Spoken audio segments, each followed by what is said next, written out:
नमस्कार दोस्तों, एक बार फिर से आप सभी का स्वागत है एक नई वीडियो सर्वोदय विचार परीक्षा 2021 के संबंध में। दोस्तों जल्दी से इस वीडियो में जुड़ जाइए और अधिक से अधिक इसे शेयर कीजिए ताकि अधिक से अधिक विद्यार्थी जुड़ सके। सभी विद्यार्थी प्लीज़ इसे शेयर कीजिए, जल्दी से शेयर कीजिए इस वीडियो को। और आज के इस वीडियो में हम बात करेंगे चंपारण सत्याग्रह से संबंधित सारे के सारे अति महत्वपूर्ण प्रश्नों को।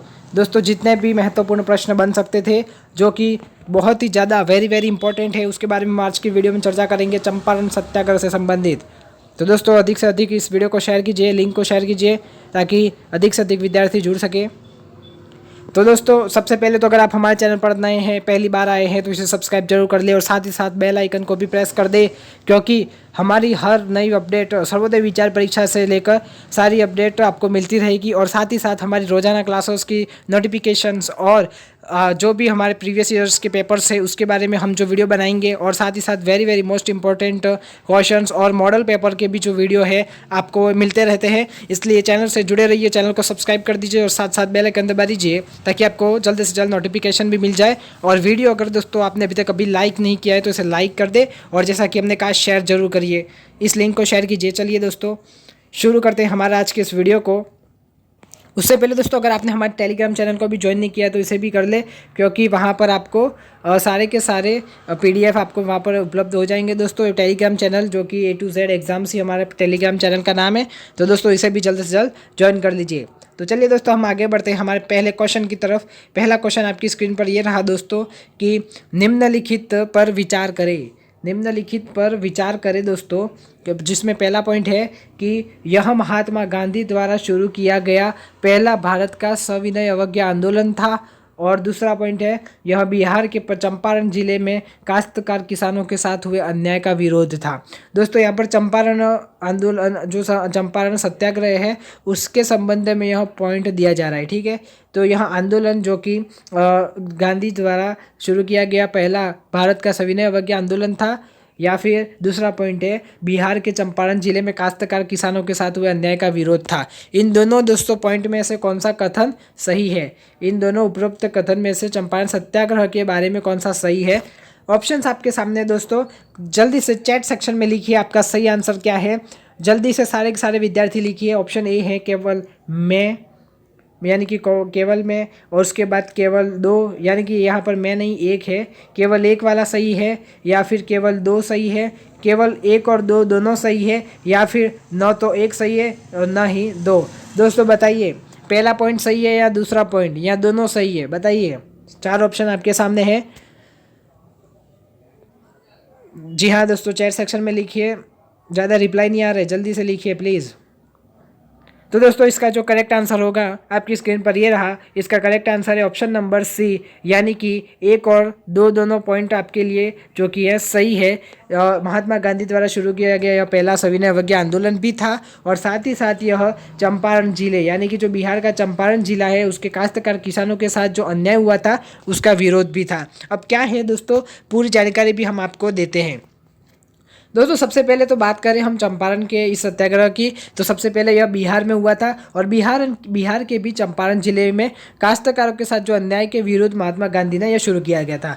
और जो भारत का पहला सविनय अवज्ञा आंदोलन था दोस्तों, यह चंपारण आंदोलन था। तो इस प्रकार का क्वेश्चन आपके सामने आएगा कि जो भारत का पहला सविनय अवज्ञा आंदोलन कौन सा था दोस्तों, तो भारत का जो चंपारण यानी कि बोले तो बिहार के चंपारण जिले का जो चंपारण आंदोलन था वह प्रथम आंदोलन था गांधी जी के द्वारा, ठीक है। दोस्तों सेकंड क्वेश्चन की तरफ बढ़ते हैं। अभी भी अगर आपने वीडियो को लाइक नहीं किया तो लाइक जरूर कर दीजिए। अब हम सेकंड प्रश्न की तरफ बढ़ते हैं। सेकंड क्वेश्चन आपकी स्क्रीन पर ये रहा कि तीन कटिया प्रणाली के रूप में संदर्भित है। दोस्तों यहाँ पर डैश डैश डैश दिया है, आपको आंसर देना है। करेक्ट आंसर क्या हो जाएगा? ऑप्शन ए है चंपारण काश्तकार अपनी जमीन के प्रत्येक 20 भागों में से 3 को लगाने के लिए कानून द्वारा बाध्य था। तीन कटिया प्रणाली के रूप में संदर्भित क्या है, पॉइंट बताना है आपको। तो दोस्तों उसके बाद बी ऑप्शन है कि चंपारण काश्तकार अपनी जमीन के हर हिस्से में से 3 को लगाने के लिए कानून द्वारा बाध्य था। तीसरा है काश्तकार, जो चंपारण काश्तकार अपनी जमीन के प्रत्येक कट्टे में से 3 को लगाने के लिए कानून बाध्य था। और चौथा पॉइंट है कि चंपारण काश्तकार कानून द्वारा अपनी जमीन के हर हिस्से पर 3 फसलें लगाने के लिए बाध्य था। दोस्तों 4 ऑप्शन आपके सामने दिए गए हैं, चारों के चारों का ऑप्शन आपको इसमें से कौन सा करेक्ट है वह बताना है। 3 कटिया प्रणाली के रूप में कौन सा संदर्भित है। तो दोस्तों हम आगे बढ़ते हैं। इसका जो करेक्ट आंसर हो जाएगा वह हो जाएगा ऑप्शन नंबर ए, यानी कि चंपारण काश्तकार अपनी जमीन के प्रत्येक 20 भागों में से 3 को लगाने के लिए कानून के द्वारा बाध्य था। ठीक है दोस्तों, इसके बारे में और भी जानकारी है कि जो होता है 3 कटिया वह प्रणाली थी जिसके तहत चंपारण बिहार के मूल किसानों को प्रत्येक 20 कट्टे यानी कि बीघा, यानी कि कट्टे यानी कि बीघा, तो 20 बीघा भूमि में से 3 नील, सिर्फ 3 नील की जो खेती करने के लिए मजबूर किया जाता था। और एक बीघा बिहार के एक लोकप्रिय भूमि है और यह 1 एकड़ से थोड़ा कम होती है। ठीक है, तो इसका ऑप्शन नंबर ए सही हो जाएगा। दोस्तों अगर आपने अभी तक हमारे टेलीग्राम चैनल को ज्वाइन नहीं किया, ज्वाइन कर दे और साथ ही साथ हमारे इस यूट्यूब चैनल को सब्सक्राइब भी नहीं किया है तो इसे भी सब्सक्राइब जरूर कर ले। बढ़ते हैं नेक्स्ट क्वेश्चन की तरफ। थर्ड क्वेश्चन आपकी स्क्रीन पर ये रहा कि पंचकठिया प्रणाली क्या है। पंचकठिया प्रणाली के रूप में संदर्भित है। अब यहाँ पर भी आपको इसी प्रकार के कुछ ऑप्शन दिए जाएंगे कि चंपारण काश्तकार कानून द्वारा 20 कट्टे भूमि में से 5 कट्टे नील की खेती करने के लिए बाध्य था। ठीक है, अभी हमने दोस्तों 3 कठिया प्रणाली के बारे में पढ़ा, आपने अभी देखा 3 कठिया प्रणाली। और इसी प्रकार से यहाँ पर नेक्स्ट जो है वह है पंचकठिया प्रणाली। इसमें क्या होता है देखिए दोस्तों, ये क्वेश्चन सही में इंपॉर्टेंट है आपके लिए, क्योंकि आपने शायद ही पहले पढ़े होंगे।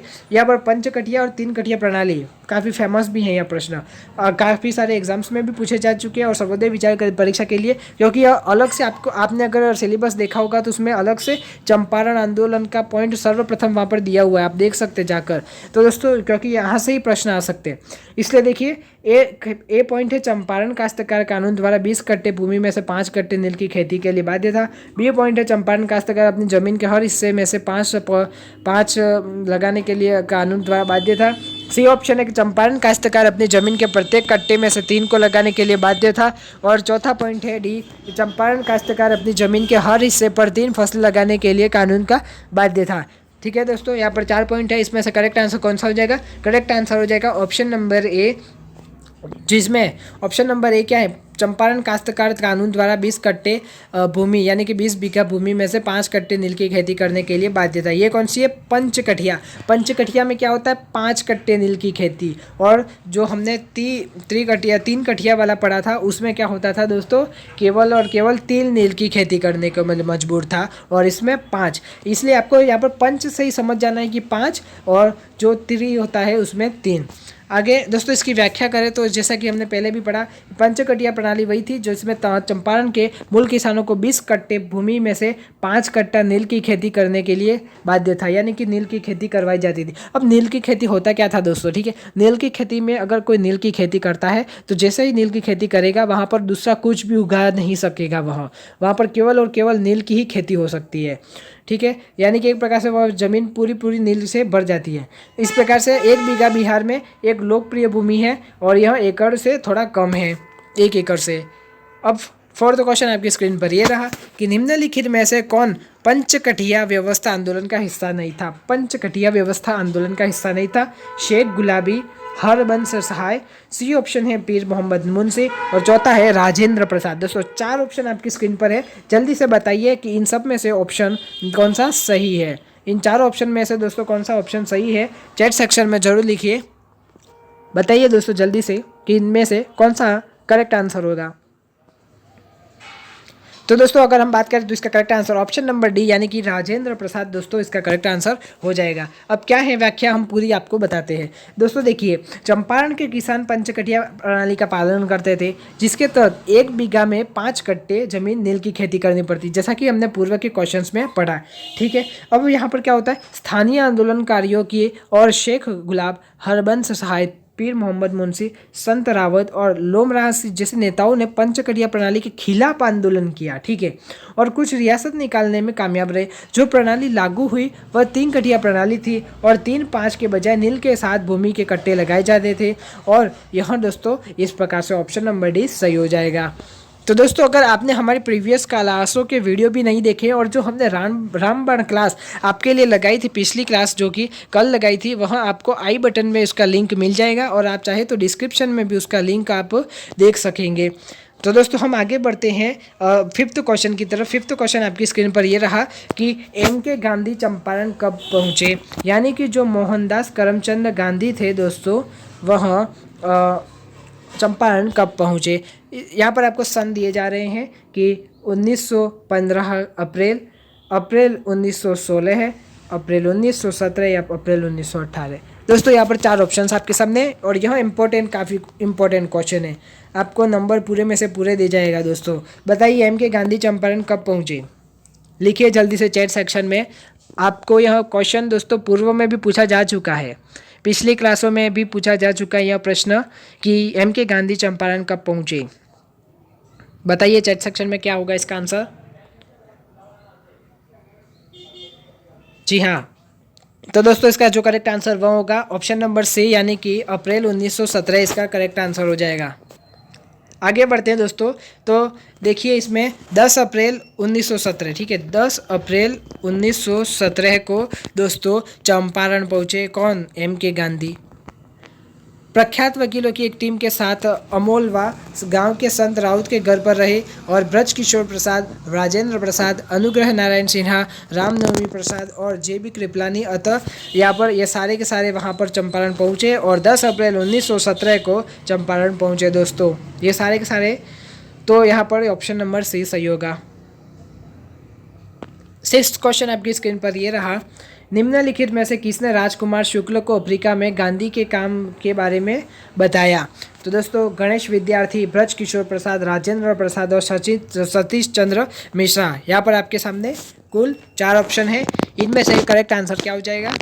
निम्नलिखित में से राजकुमार शुक्ल को अफ्रीका में गांधी के काम के बारे में बताया, जो उन्होंने आंदोलन किए थे अफ्रीका में, उसके बारे में किसने बताया दोस्तों। तो ऑप्शन नंबर ए यानी कि गणेश विद्यार्थी इसका करेक्ट आंसर हो जाएगा। यह गणेश विद्यार्थी थे जिन्होंने शुक्ल को अफ्रीका में गांधी के कार्यों में बारे में बताया था। और ब्रज किशोर प्रसाद, राजेंद्र प्रसाद जो पटना के सहानुभूतिपूर्ण वकील थे, उन्हें मोहनदास करमचंद गांधी से मिलने का सुझाव, जो लखनऊ के कांग्रेस के 31वें सत्र यानी कि जो 26 और 30 दिसंबर के बीच में आयोजित में भाग ले रहे थे। अब दोस्तों देखिए लखनऊ में कांग्रेस का जो 31वां सत्र था कब हुआ था, 26 और 30 दिसंबर। आगे बढ़ते हैं दोस्तों नेक्स्ट क्वेश्चन की तरफ। 7th क्वेश्चन आपकी स्क्रीन पर ये रहा कि चंपारण सत्याग्रह के दौरान निम्नलिखित में से कौन भारत का गवर्नर जनरल और वायसराय था। ठीक है, चंपारण सत्याग्रह के दौरान निम्नलिखित में से कौन भारत का गवर्नर जनरल और वायसराय था दोस्तों। Lord Hardinge, Lord Chelmsford, Lord Irving और लॉर्ड रीडिंग और इरविन। ठीक है दोस्तों, यहाँ पर 4 ऑप्शन आपके सामने दिए गए हैं। काफ़ी सिंपल सा क्वेश्चन है, यह भी पूर्व में पूछा जा चुका है। आपको बताना है, चैट सेक्शन में लिखिए जल्दी से कि जो निम्नलिखित में से कौन जनरल और वायसराय था, गवर्नर जनरल, जो चंपारण सत्याग्रह के दौरान भारत का गवर्नर जनरल वायसराय था। तो दोस्तों इसका करेक्ट आंसर क्या हो जाएगा। करेक्ट आंसर हो जाएगा दोस्तों ऑप्शन नंबर बी, यानी कि लॉर्ड चैम्सफोर्ड। लॉर्ड चैम्सफोर्ड ने दोस्तों 1916 से 1921 तक भारत के गवर्नर जनरल और वायसराय के रूप में कार्य किया और उनके कार्यकाल के दौरान महत्वपूर्ण घटनाओं में गांधी जी की वापसी के बाद साबरमती आश्रम की नींव शामिल थी और अहमदाबाद में चंपारण सत्याग्रह, खेड़ा सत्याग्रह और सत्याग्रह का शुभारंभ हुआ। दोस्तों इस प्रकार से ऑप्शन नंबर 20 का सही आंसर हो जाएगा लॉर्ड चैम्सफोर्ड। ठीक है, सन याद रखना है आपको 1911 से 1921 तक। 8 क्वेश्चन आपकी स्क्रीन पर ये रहा कि 1917 में चंपारण बिहार में सरकार ने निम्नलिखित में से किसको खेती करने के लिए मजबूर किया था। 1917 में चंपारण बिहार में सरकार ने किसको खेती करने के लिए मजबूर किया था, यानी कि किसकी खेती, तो किसकी खेती के लिए यहाँ पर किसकी हो जाएगा। तो यहाँ पर देखिए अफीम, मसाले, इंडिगो या जूट, 4 ऑप्शन आपके सामने। 1917 में चंपारण बिहार में सरकार ने निम्नलिखित में से किसकी खेती करने के लिए मजबूर किया था दोस्तों। अफीम, मसाले, इंडिगो, जूट। ऑप्शन आपके सामने है, बताइए चैट सेक्शन में इसका करेक्ट आंसर क्या होगा। एक प्रकार से आपका टेस्ट है ये, बताइए। एग्ज़ाम्स के कुछ ही दिन बचे हैं, आपको भरपूर तैयारी करनी है क्योंकि आपको ज़िले में प्रथम आना है और राज्य में भी, इसलिए तैयारी में जुट जाइए अभी से, कुछ दिन बचे हैं आपके लिए। तो दोस्तों देखिए यहाँ पर ऑप्शन नंबर सी इसका सही आंसर हो जाएगा, इंडिगो इसका सही जवाब होगा। दोस्तों अगर आपने हमारे इस वीडियो को लिंक को अभी तक शेयर नहीं किया है तो प्लीज़ इसे शेयर कीजिए और हमारे प्रीवियस वीडियोस को भी शेयर कीजिए। चंपारण काश्तकार अपने जीवन जमींदार के लिए अपनी ज़मीन के प्रत्येक 20 भागों में से 3 को नील के साथ लगाने के लिए कानून द्वारा बाध्य थे। ठीक है, तो यहाँ पर इंडिगो इसका सही आंसर हो जाएगा। अब देखिए यहाँ पर कुछ अलग सा प्रश्न है आपके लिए, इस प्रकार से भी प्रश्न आपको पूछा जाएगा कि निम्नलिखित में से कौन सा आंदोलन का सही कालक्रम है। सबसे पहले से लगाकर आंदोलन का सही कालक्रम चंपारण सत्याग्रह, खेड़ा सत्याग्रह, रौलट सत्याग्रह और बारडोली सत्याग्रह। दोस्तों इसका तो आपको आना ही चाहिए, ये क्वेश्चन 99% एग्जाम्स में पूछे जाने की संभावना है दोस्तों, 99%। जी हाँ दोस्तों, पूछा जा सकता है यह प्रश्न। निम्नलिखित में से कौन सा आंदोलन का सही कालक्रम है। ऑप्शन नंबर ए है ABDC, उसके बाद दोस्तों है ADBC, सी है ACDB और डी है ABCD। बताइए इसका करेक्ट जो कालक्रम है वह कौन सा है। चंपारण, खेड़ा, रौलट, बारडोली। तो दोस्तों इसका करेक्ट आंसर हो जाएगा ऑप्शन नंबर डी, यानी कि ABCD, यानी कि जो यह जमे हुए थे पहले से ही सही जमे हुए थे। सबसे पहले चंपारण, उसके बाद खेड़ा, तीसरा रौलट और फिर बारडोली। अब देखिए दोस्तों इसमें क्या था। चंपारण कब हुआ, अप्रैल 1917, जैसे कि हमने पूर्व में तारीख भी बता दी आपको। खेड़ा सत्याग्रह 1918, रौलट सत्याग्रह मार्च 1919 और बारडोली सत्याग्रह 1928। तो दोस्तों देखिए यहाँ पर सन के हिसाब से हमने जैसे पहले बताया आपको, सन के हिसाब से आपको बताना था सबसे पहले कौन सा हुआ, फिर कौन सा हुआ, फिर कौन सा। तो इस प्रकार से दोस्तों सबसे पहले चंपारण, खेड़ा, रौलट और बारडोली, इस प्रकार से आपको सारे के सारे याद रखने हैं। बढ़ते हैं नेक्स्ट क्वेश्चन की तरफ। 10वां क्वेश्चन है कि बिहार में किस स्थान पर गांधी जी ने प्रथम बेसिक स्कूल की स्थापना की। तो दोस्तों बहरवा, लखनसेन गांव, भितिहारवा, मधुबनी या उपरोक्त सभी। बिहार के किस स्थान पर गांधी जी ने प्रथम बेसिक स्कूल की स्थापना की दोस्तों। बहरवा, लखनसेन, भितिहारवा, मधुबनी या उपरोक्त में से कोई नहीं। 4 ऑप्शंस आपके सामने हैं, करेक्ट आंसर बताइए दोस्तों क्या होगा इसका करेक्ट आंसर।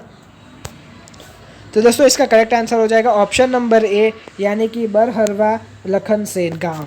इसका करेक्ट आंसर हो जाएगा बरहरवा लखनसेन गांव, जिसमें गांधी जी ने प्रथम बेसिक स्कूल की स्थापना की।